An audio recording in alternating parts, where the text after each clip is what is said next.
Hello everyone, welcome to Skill Based YouTube channel. In today's lesson, we would like to go for the third episode of how to writing an impressive motivational letter or SOP. If you have not seen the very first two episodes of how to writing an impressive motivational letter, please make sure that you watch them first and then you start watching the third episode of the how to writing an impressive motivational letter. Okay, let's move on to the fifth paragraph of writing your motivational letter. These are the things that you need to talk about in the fifth paragraph. If you have a good publication records or if you have published many articles in various conferences, international conferences or international journals, talk a little bit about them in this paragraph and please mention how many articles have you published. And another thing is that hyperlink the journal website and the articles DOI. This is really important to because at the admission committee or many professors don't have really that much free time to go and search for your name and understand how many papers have you published and things like that. So by hyperlinking the journal's website and the articles DOI maybe or the abstract, by hyperlinking the abstract of your article, they by a click they can easily find your article and the journal that you have published your article in. So it would be really easy for them to know a little bit about you. And another thing is that, are you currently working on an article right now? If so, please talk about it.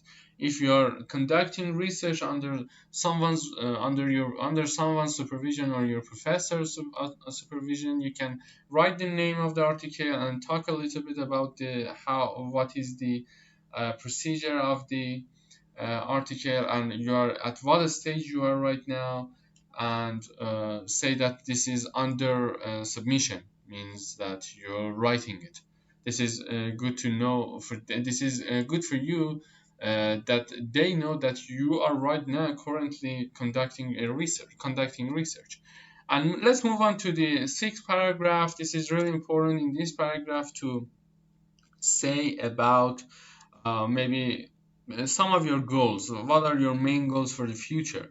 Maybe if you're applying for a PhD, you can say for the next 4 or 5 years, I would like to graduate within the top 2% of the students in that university, and things like this. Maybe you would like to publish many papers within the next 4 years and things like that. Talk about your main goals for your future and how this program can help you to achieve that goal or your goals.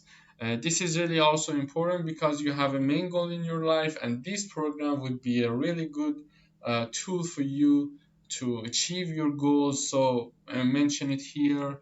And the thing that I really like to talk about in the very last slide in here is some tips about writing your motivational letter.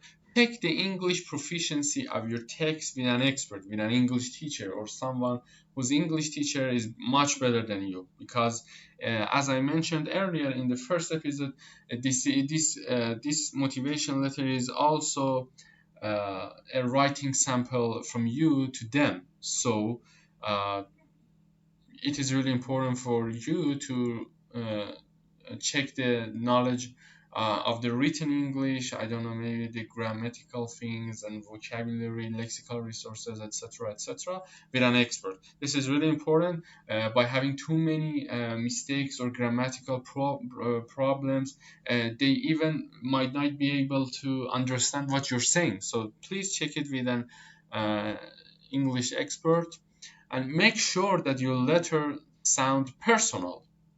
Don't copy things from other motivational letter and paste it to your own motivational letter. This is not good because you need to write about yourself in your motivational letter, and don't use cliche.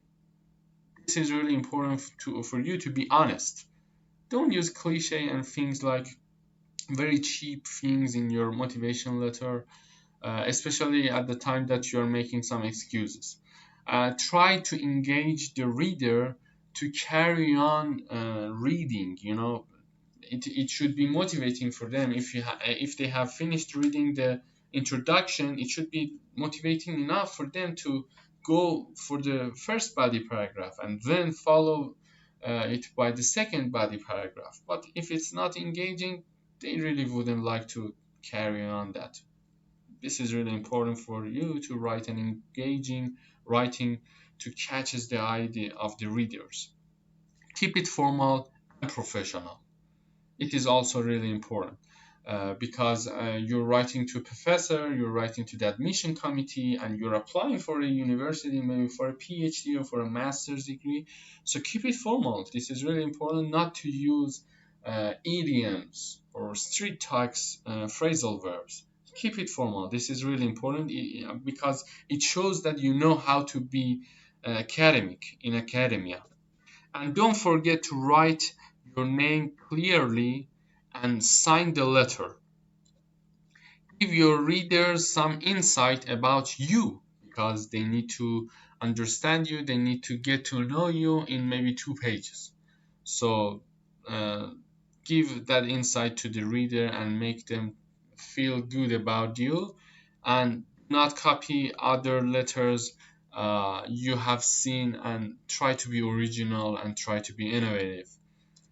And also, this is the last tip that I want to give you, and this is really important. Last but not least, don't present yourself as a superhero. You're a human being, and to be being honest would be the best thing that they are looking for. I think showing yourself as a superhero would definitely make them feel that you're lying or something like that.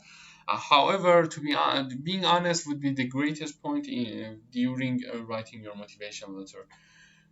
Thank you for watching these videos about how to writing an impressive motivation letter or SOP, statement of purpose or statement of interest.